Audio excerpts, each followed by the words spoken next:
તો જય માતાજી મિત્રો, હું છું આજે આસુ ને તમારું સ્વાગત છે આપણે ચોથા દિવસના મિની વ્લોગમાં। આજ થોડોક લેટ ચાલુ કર્યો હતો અને અત્યારે જો વરસાદનો ટાઈમ થઈ ગયો છે, એકદમ ઘોર અંધાર આવી ગયો છે ને આપણે આવ્યા છે અત્યારે રોડ ઉપર પાર્સલ લેવા। અત્યારે જો વરસાદના લીધે કેટલું ભરાઈ ગયું છે, આ અંદરથી દુકાનમાંથી કે આવે છે પૈસા લઈને કે હાલો દૂધ લેતા આવીએ, કે હું કે હાલો તો પછી ઉના રુદ્ર લઈને નીકળી ગયા એક્ટિવા લઈને, ને જો રોડ ઉપર ભીનો થઈ ગયો ને વરસાદ આવે એટલે રોડ ઉપર રુદ્ર જો 2-3 ઠેલીઓ લઈને જાય કે બાહુબલી એમ કરીને નીકળી ગયો ઠેલો ને એક બાસ્કી લઈને।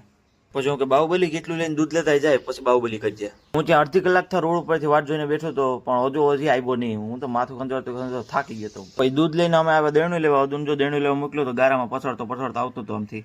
પછી રુદ્રને ઘરે મૂકીને હું આવી ગયો દુકાને, અને હવે પપ્પા ગયા છે જમવા અને હું આવી ગયો છું હવે દુકાને। પછી આપણે જે આવશે એટલે પછી આપણે જશું ઘરે। પછી આ રુદ્ર ધરાડ એક્ટિવ આપી કે મારે જ આપવી। હું કે હાલજી મને કે પાછળ બી હાલતું મારી કે હું ભૂલે છું કે બેહી તો ગયો વાહે, પણ પછી લાગતી હતી બી કે હાકશે તો ખરો ને। પછી દીધી એક બરાબર ની ઘરે આવીને જોયું તો એટલી બધી પીછ્યું, પેલો વરસાદ હોય એટલે એટલી બધી આવી જ મને, એટલે મેં રૂમની લાઈટ બંધ કરી દીધી ને હદું જોઈ લખતો હતો એટલે ઉભો થઈને ભાઈ ગઈ કે આપણે હવે ભાગીએ વાર બાર ને। અને હું પછી અંતરામ ફાંકા મારતો હતો અને પથારી કરતો હતો, પછી દેખાતું નતું તો પછી એક મમ્મીએ દીધી એટલે પછી ખબર પડી કે બરાબર પથારી થાય છે। તો ચાલો આપણે પથારી થઈ ગયા, આપણે સુઈ જાય, કાલે મળીએ।